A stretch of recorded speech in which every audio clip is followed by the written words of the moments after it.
Hi folks, welcome to the Prepared Homestead. This is Travis. Thank you all for stopping by to watch another lovely morning in the Ozarks. I had planned on getting a lot of gardening work done yesterday, but I was gone. I got a little bit in the morning, but then I was gone most of the day running fire calls, so that didn't happen. Hopefully this week, today, tomorrow, I can kind of get that finished and wrapped up and get it all going for the year, because I'm telling you, all this nice, beautiful, warm weather we're having, it's just giving me the itch. Now, here's the thing. They're saying that we might have some colder weather this weekend, but I don't think freezing. I don't see anything indicating over the next couple of weeks that there's a chance of freezing. It doesn't mean it won't happen. Just doesn't look like it. And if we can get into the May 1st time period, we're usually very safe here. Although a couple of years ago we had like 2 or 3 inches of snow. I think it was like on May 2nd or 3rd or something. So you just never know around here. It gets a little crazy. Well, apparently, and there's been this big flip-flopping back and forth, but apparently now Israel is going to retaliate against Iran. And the news is reporting that that's going to happen today, most likely. At first they said they would, and then they backed off of that and said that they were listening to Joe Biden, because, there's no greater person on the planet to listen to than Joe Biden. He's like that. He's kind of like that wise man that sits on top of the mountain, that you climb up there to just, swim in his wisdom. That's Joe Biden. So apparently they had backed off and said that they weren't going to retaliate. And then they were, and then they weren't. And now it's on again, apparently. I don't know. But the story is that they're going to retaliate against Iran's retaliation because of Israel's first strike on Iranian soil. I don't know. It's all getting confusing at this point. And I know that some of you agree with me, and probably a lot of you disagree with me, and that's fine, because that's just normal. This, to me, I think is very much staged and planned out, and we're watching an orchestrated event happen before our eyes. I can't prove that. You can say it's some kind of wacky conspiracy theory. I can't prove it, but that's what I believe is happening. Is we're watching this orchestrated fiasco being played out before our eyes. And of course, I've seen it being said already in the last few days that, our tax dollars are paying for pretty much both sides of this. The military industrial complex, they just love it when this stuff happens.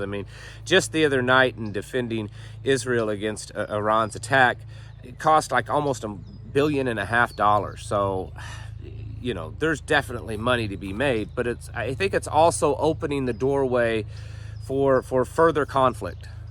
And I think that's part of the WEF Agenda 2030, all that kind of stuff. They want the conflict, they want the confusion, they want the fear, because the more people fear things, the more likely they are to trust in government to protect them from those fears.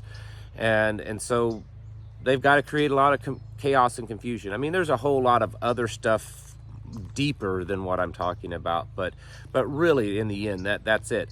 So, we're going to see things escalate even more? I'd said earlier in all of this that I didn't have the feels in me that this particular incident was going to be the main big catalyst, that it was just going to immediately become World War III. But I had agreed that it was possible. I'm still leaning that way. I think there's going to be a little tit for tat going on. But eventually, could it turn into something, a bigger thing? Yes. There's always those, which I don't really believe they exist much anymore, but there's always those just accidents, right? What if a missile is supposed to hit a certain target and it misses and hits another target, or something like that? That could certainly escalate things even worse. And so, while this is all going on, there's certainly lots of other things that, the reality is, they're probably way more important than what's going on in Israel and in Iran. But there's also biblical implications here. There's definitely global implications when you've got two powerhouses. If a full-on conflict starts going, there's already very dividing sides being picked in the Middle East. Surprisingly, some countries in the Middle East are siding with Israel, which falls in line very much with the Abrams Accord that Donald Trump got signed. And then there's the other side. And so it could fall apart. Things could just get really bad. If things escalate much further, I'd say we're going to start really seeing high gas prices. Oil prices will be going up. Just various general disruption of stuff, We're already sending lots and lots of stuff to Ukraine. We've been sending stuff to Taiwan and to Israel, but now we're going to be sending even more if this thing gets going. And so that means more for the war effort and less for you and I. In an economy and in a supply chain that's already pretty fragile. So if war gets, more heated, bigger, then it's gonna drain the supply chain more. So we have to be prepared for that. That's why you should be stocking up. Ammunition is always, whenever a war is happening or could happen soon, ammunition is always something to stock up on, because that's something that the supply dwindles, partly because of panic buying, partly also because the government is buying, and usually the government buying is actually the bigger reason. So ammunition is not too terribly expensive right now, all things considering. I would, if you're able to, stock up on it. Buy a few boxes, buy a few cases, buy a few pallets, whatever suits your fancy. Food, water, those things should always be on your list to be on the lookout for. Good deals, keeping your fuels topped off, making sure your medicines are good.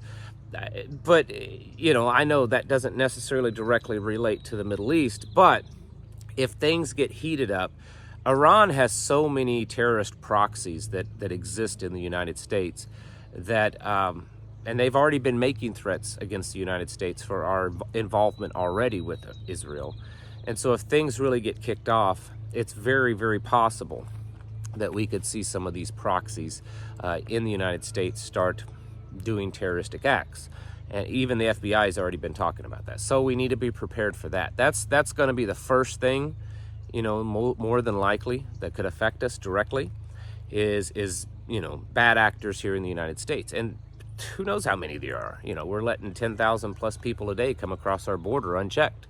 So I don't know. No one really knows. We can't keep track of them. The government already admits that. They can't keep track of them. They don't know where they're all going. So who knows? I mean, it's a guess. We know for certain there are some, but there could be a lot. And so that's something to always think about when we're dealing with a very heated situation like this. There's already, since this has been going on the last couple of days, there's been pro-Palestinian protests, various acts of violence. I saw that in Australia, you might have watched him on YouTube. He's a bishop on YouTube, and he was attacked last night. I cannot, Mari Emanuel, I think. I can't remember the name of the YouTube channel. I've watched a couple of us. People send me stuff like, listen what this guy's saying. It's really good. I'm sure I don't believe or fit with all of his beliefs. I'm not even sure what type of, I don't know if he's Orthodox or whatever, but he says some pretty good things sometimes. But he was attacked right in the middle of a live stream in service. Like, guy comes up right in the middle of church service, comes up and jumps on him, starts stabbing. I've heard that he's okay. I mean, that he's stable. But we're certainly seeing attacks all across the planet increase, and a lot of it stems from what's going on in the Middle East, pro-Palestinian, pro-Israeli, people back and forth. That's not going to slow down anytime too soon. That's going to get bigger and bigger if this thing really starts escalating. Of course, it has taken the attention off of what's going on in Gaza, but whether that's for a purpose or not, it is happening. You and I, and I've said this before quite a bit here lately, stuff going on in the other parts of the world may not always directly affect us, but they do. in the long term. They will affect us. But what we need to be doing is seeing those as kind of signs, as indicators, as something to put on our little chart, so that we know that, well, we're getting closer to this, or this is, you know, more likely to happen because of this. But really our focus needs to be at home. We need to be circling the wagons, bringing those circles in tighter, getting our houses in order, preparing ourselves, making sure our own family, our own supplies, and then our neighbors and family and community around us, that we're working on building those tight-knit bonds. Because as all of this stuff starts happening, and it's happening here in the home front too, then we're better prepared. We're better prepared for that. That's really the whole point of why I get on here every day, and many others like myself, is to push you. And sometimes it's kicking and screaming, because that's just how we are. You know, we're all that way in some point in our life, that we have to be pushed, sometimes against our will. And so that's what needs to happen. You need to be pushed right now, very much coerced into getting things ready, prepping up, getting mentally ready, getting spiritually ready, because it's just getting there. We're there. You know, we're seeing all the symptoms of the problem. The problem has been there for a while, but now it's come to the surface, and now we're seeing the real symptoms of it, and we're seeing how bad it's starting to get, and it's probably going to get a lot worse. Folks, right now is the time to get your houses in order and prepare yourselves mentally, physically, and spiritually. Thanks for watching, and I'll catch you in the next video.